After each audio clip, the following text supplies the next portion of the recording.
Assalamualaikum warahmatullahi wabarakatuh. Salam sejahtera untuk kita semua. Salam sehat.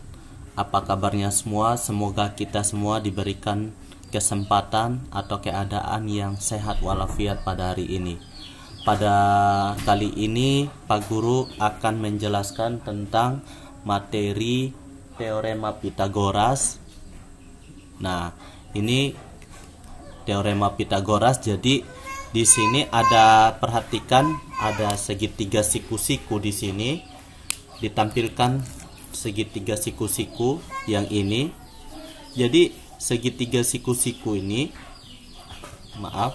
segitiga siku-siku ini dia berlaku, sebentar ya. Aktifkan pengeditan.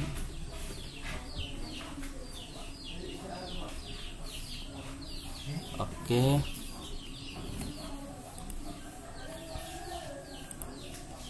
Oke, pada kali ini kita akan membahas tentang teorema Pythagoras. Jadi di sini ada kebalikannya.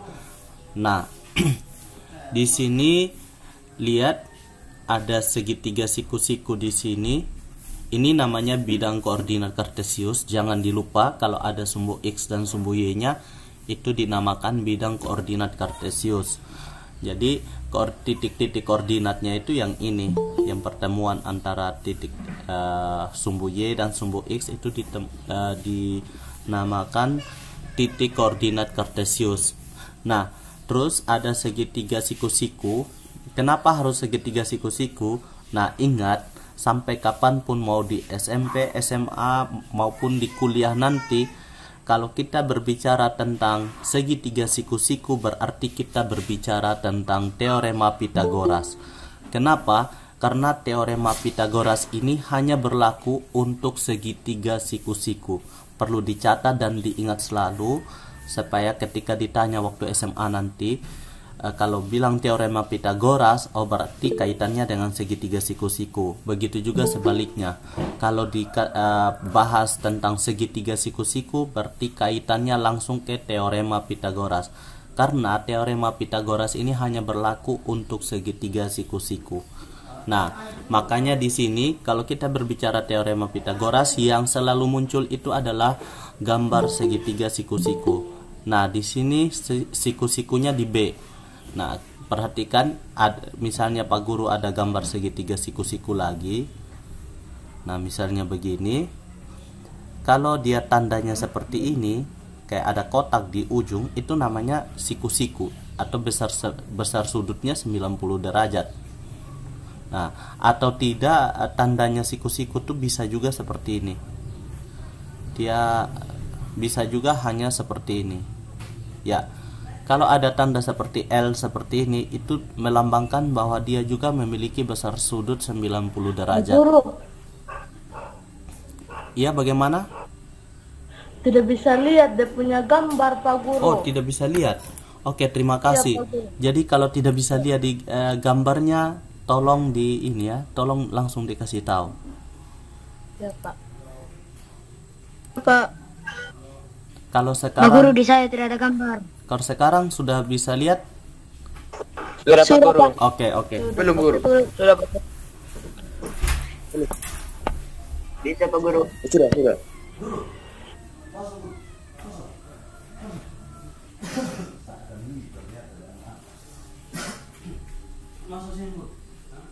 Masukin. Santai. Guru? Masuk. Oke, bisa lihat ya? Bisa, Pak. Jadi di sini saya ulangi lagi, di sini kan kalian lihat segitiga siku-siku. Jadi kalau di sini ada segitiga siku-siku, berarti kita berbicara tentang teorema Pythagoras. Sebaliknya, kalau kita berbicara tentang teorema Pythagoras, yang ada di benak kalian itu cuma satu, yaitu segitiga siku-siku. Jadi kenapa seperti itu? Karena teorema Pythagoras ini kita berbicara tentang segitiga siku-siku. Nah, perhatikan ini kalau ada tanda yang segi 4 di sudutnya, ini melambangkan kalau dia memiliki besar sudut 90 derajat. Atau juga kalau misalnya kita ada satu buah segitiga, terus di sudutnya ini ada kayak L begitu. Nah, ini melambangkan juga kalau dia memiliki besar sudut 90 derajat. Oke? Sudah bisa dipahami? Terus, nah di sini jenis segitiga siku-siku. Nah, ini sudah Pak Guru jelaskan sebelumnya di kelas bahwa segitiga siku-siku itu kalau dia memiliki misalnya di sini B dengan di sini sisi C, di sini A, maka A kuadrat sama dengan B kuadrat tambah C kuadrat. Maka ini kalau dia sama dengan sisi terpanjangnya sama dikuadratkan sama dengan jumlah dari kuadrat sisi-sisi tegaknya. Itu kalau dia sama dengan, maka ini dikatakan segitiga siku-siku. Nah, beda lagi kalau lancip. Kalau lancip ini A, ini B, ini C. Nah, ini kan A ini sisi terpanjang. Kalau sisi terpanjang, panjangnya dikuadratkan atau A-nya dikuadratkan, kalau lebih kecil daripada jumlah dari kuadrat-kuadrat sisi tegaknya, seperti ini B kuadrat ditambah dengan C kuadrat, tapi A lebih kecil, maka itu disebut dengan segitiga lancip. Sebentar, tetap ada contohnya. Nah, di sini juga ada segitiga tumpul jika A lebih besar daripada A kuadrat lebih besar daripada jumlah dari B tambah C yang dikuadratkan. Nah, seperti itu ya. Oke, di sini kita langsung contohnya. Nah, misalnya di sini ada panjang-panjang sisinya, ini panjang sisi segitiga maksudnya ya. Jadi soalnya di sini selidikilah jenis segitiga berikut dengan menggunakan konsep kebalikan teorema Pitagoras. Jadi ada panjang sisi-sisinya itu ada 5, 8, 10. Nah, kita pertama cari bilangan terbesar dengan nilai terbesarnya itu kan 10. Nah, seperti ini. Oke, 10. Jadi A-nya itu adalah 10. Sedangkan B dengan C tinggal kalian pilih aja antara B-nya 8, C-nya 5 atau B-nya 5, C-nya 8, itu sama saja. Jadi yang terpenting di sini kalian memilih A. A itu selalu bilangan yang paling besar. Nah, seperti itu. Oke, kita langsung masukkan ke sini. 10 kuadrat sama dengan 8 kuadrat tambah 5 kuadrat. 10 kuadrat itu kan 100. 8 kuadrat itu 64 dan 5 kuadrat itu 25. 64 tambah 25 89. Ternyata 100 lebih besar daripada 89. Nah, ingat bahwa kalau A kuadrat lebih besar daripada B kuadrat ditambah dengan C kuadrat, ini merupakan segitiga tumpul.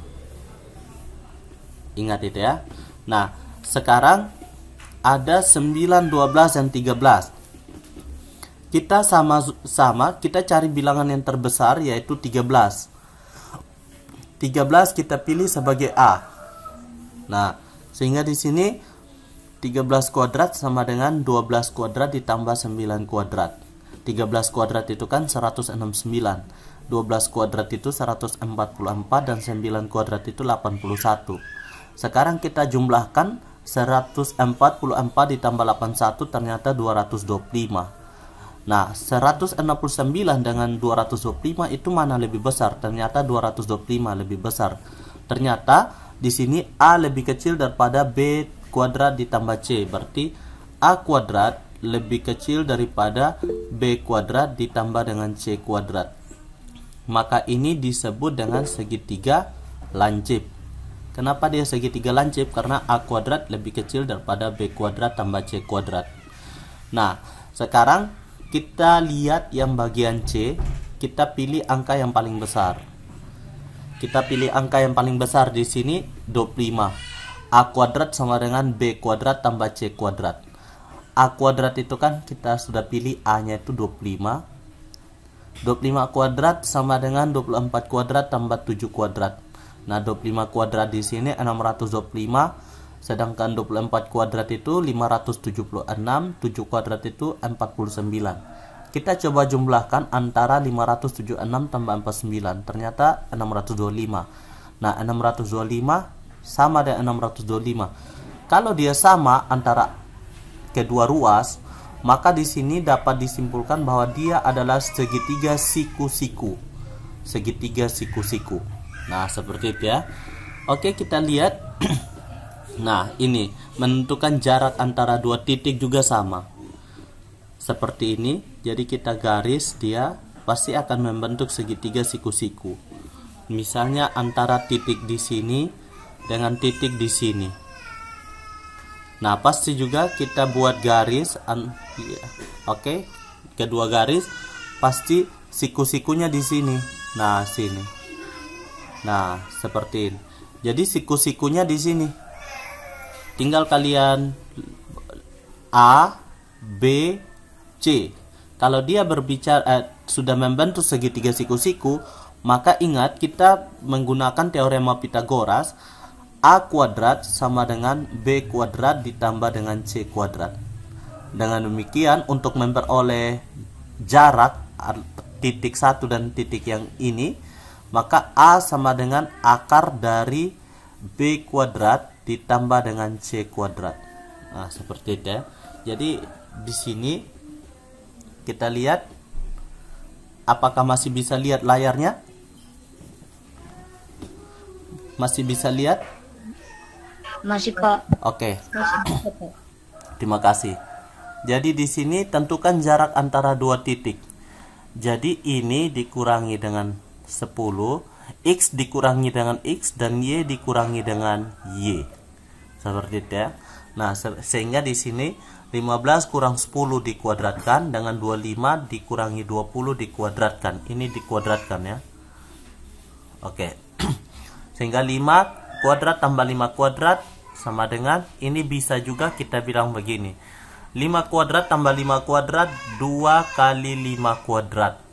Sehingga 5 kuadrat itu 5 kuadrat diakarkan 5 akar 2. Nah, seperti itu. Atau bisa juga seperti ini. 25 tambah 25 50. Akar dari 50 itu kan 25 kali 2. Nah, 25 kali 2 itu akar dari 25 itu 5, sisa akar 2. Nah, seperti ini. Oke, bisa dicatat. Nanti Pak Guru akan bagikan melalui video. Nah, sekarang perbandingan sisi segitiga siku-siku pada sudut istimewa. Nah, ini misalnya dia 30 dengan 60. Perbandingannya seperti apa? Nah, ini perbandingannya adalah 2 banding akar 3 banding 1. Nah, akar 3-nya itu apa? 2-nya itu di B dengan C. Jadi perbandingannya itu begini. 2-nya di sini banding 1-nya di sini, akar 3-nya di sini. Sisi tegaknya akar 3. Ini perbandingannya. Jadi di sini akar 3. Nah, berarti di sini kalau kita lihat perbandingannya, nah di sini kan ada sudut 30 derajat. Otomatis di sini 60 derajat. Kenapa 60 derajat? Untuk segitiga siku-siku, jumlah sudut lainnya itu harus 90 derajat. Jadi kalau di sini 30, di sini harus 60. Biar 60 tambah 30 itu 90. Oke. Jadi kalau sudah seperti ini, perbandingannya di sini 2, di sini itu akar 3, di sini itu 1. Jadi maksudnya bagaimana? 2 kali berapa yang menghasilkan 10? 2 kali 5. Begitu kan? Nah, berarti di sini juga dikali dengan 5, di sini juga dikali dengan 5. Begitu. Nah, berarti di sini panjangnya 5, di sini panjangnya 5 akar 3. Sehingga jarak dari AC itu 5 akar 3, tapi di sini dia bilang AB itu yang 5 akar 3. Sedangkan AB itu 5, sedangkan di sini AC itu yang 5, seperti itu. Nah, sebenarnya seperti ini saja, simple. Misalnya begini. Ada segitiga siku-siku. Ada segitiga siku-siku yang perbandingan sudutnya di sini 60 derajat, di sini pastinya 30 derajat karena jumlah sudut lainnya harus sama dengan 90. Misalnya di sini 12. Ingat perbandingan bahwa di sini 2 perbandingannya, di sini 1, di sini akar 3. Nah, berarti 2 kali berapa yang menghasilkan 12? Berarti 2 kali 6 kan? Berarti di sini juga harus dikali 6, di sini juga harus dikali dengan 6. Berarti di sini jaraknya 12, di sini jaraknya 6, di sini jaraknya panjangnya 6 akar 3. Selesai. Seperti itu. Kalau kita ketahui sisi miringnya. Misalnya contoh lagi, ada segitiga siku-siku, di sini memiliki sudutnya 30 misalnya, 30 pasti di sini 60. Ingat, ini hanya berlaku untuk sudut 30 dengan 60. Perbandingannya 2, di sini 1, di sini akar 3. Misalnya di sini panjangnya ada 20. Maka di sini 1 kali berapa yang menghasilkan 20? 1 kali 20. Berarti di sini juga harus dikali 20. Berarti di sini juga harus dikali dengan 20. Dengan demikian di sini panjangnya 40, di sini 20, dengan di sini 20 akar 3. Selesai. Tanpa melalui proses ini. Atau bisa juga kalian melalui proses ini. Nah, seperti itu. Intinya di matematika kita harus paham konsep. Nah, oke, kita lanjut untuk sudut-sudut yang lainnya. Nah, di sini ada sudut 45 derajat, 45 derajat. Maka di sini 1 di sini perbandingannya akar 2. Pak Guru langsung saja ya, biar kita jangan lama-lama. Di sini 1 di sini akar 2. Ini dimaksudkan bahwa 45 derajat itu adalah segitiga siku-siku sama kaki. Ingat, saya ulangi lagi, segitiga siku-siku yang memiliki besar sudut salah satunya 45 derajat, maka segitiga siku-siku tersebut namanya adalah segitiga siku-siku sama kaki. Seperti ini. Kalau di sini panjangnya 1, berarti di sini panjangnya 1, berarti di sini akar 2. Nah, ini akar 2 banding 1 banding 1. Nah, seperti contohnya begini. Kalau di sini panjangnya 60 cm, pastinya juga di sini panjangnya 60 cm. Dan di sini dikali juga dengan 60, berarti 60 akar 2. Selesai. Nah, misalnya contoh lagi. Di sini ada segitiga siku-siku. Misalnya di sini segitiga siku-siku. Panjangnya di sini cuma diketahui 6 akar 2. Kalau di sini 6 akar 2, pastinya di sini panjangnya 6, di sini panjangnya 6. Nah, contohnya lagi, kalau di sini pastinya disinjau panjangnya 6, disinjau panjangnya 6 akar 2. Nah, paham kan? Oke, misalnya lagi di sini ada segitiga siku-siku. Nah, di sini ada siku-sikunya di sini, terus 45 derajat, 45 derajat. Nah, di sini perhatikan, di sini misalnya ada panjangnya 8. Pasti di sini panjangnya 8. Kenapa kok sama-sama 8? Karena di sini besar sudutnya 45 derajat. Kalau di sini berapa? 8, tinggal tambah akar 2. Nah, seperti itu. Oke, kita lanjut. Nah, di sini penerapan teorema Pitagoras bisa dilihat di sini. Di sini juga, oke. Nanti untuk soal-soalnya sudah Pak Guru bagikan melalui video. Jangan lupa untuk dicatat di rumah, harus lengkap sampai di uji kompetensi itu harus dijawab semua. Oke. Sampai di sini dulu penjelasan dari Pak Guru, semoga bisa dipahami. Jangan lupa untuk tetap mencatat, lengkapi catatan dan tugas. Oke, sampai di sini kira-kira ada yang mau bertanya? Dipersilahkan. Ada yang mau bertanya?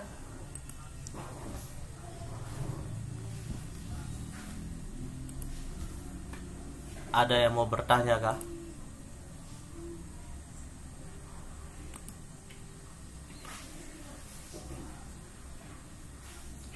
Ada yang mau bertanya sebelum saya absen?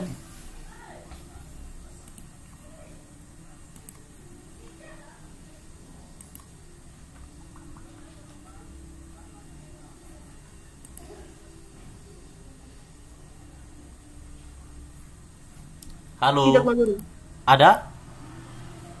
Tidak Tidak ada? Pak Guru. Ada atau tidak ada? Ya ada Pak Guru. Tidak ada. Tidak ada Pak Guru. Oke, nanti Tidak ada. jangan lupa. Nanti jangan lupa untuk dicatat di rumah, termasuk pertemuan kita yang ini. Ini Ya, Pak Guru. dicatat ya. Dicatat semua. Iya, Pak Guru. Nanti Pak Guru Iya, akan Pak Guru. bagikan melalui link YouTube. Pak Guru tanya Iya, lagi, Pak Guru. kira-kira yang kemarin itu yang untuk yang teorema Pitagoras itu kalian sudah catat semua atau belum? Sudah Pak Guru. Sudah. Sudah Pak Guru. Sudah Pak Guru. Sudah, Pak Guru. Oke, betul sudah ya. Ini soalnya hari Senin kita akan melaju ke bangun ruang sisi datar. Iya, Pak. Kita sudah Iya. maju ke materi bangun ruang sisi datar. Karena kalian mau tidak mau harus mendapatkan semua materi dan silakan pelajari dari soal-soal atau video yang sudah Pak Guru jelaskan itu. Iya, Pak. Kalian Iya harus Pak Guru. Oke, Iya, jangan iya-iya saja, oh. Jangan iya-iya saja. Yang Pak Guru harapkan di sini itu kalian betul-betul belajar, bukan hanya sekedar menyalin. Kira-kira di sini nanti Pak Guru akan nanti sedikit lagi akan ada kita kapan? Ini persiapkan aja diri untuk meet karena kita akan melaksanakan yang namanya meet. Oke, saya kembalikan sampai di sini dulu perjumpaan kita. Salam sehat untuk kita semua. Sampai jumpa di pertemuan berikutnya. Wassalamualaikum warahmatullahi wabarakatuh. Salam sejahtera untuk kita semua. Dan jangan lupa untuk tetap jaga kesehatan di rumah ya. Nanti pertemuan berikutnya Pak Guru akan kabarkan melalui grup. Terima kasih dan Pak Guru tutup akhiri panggilan ya.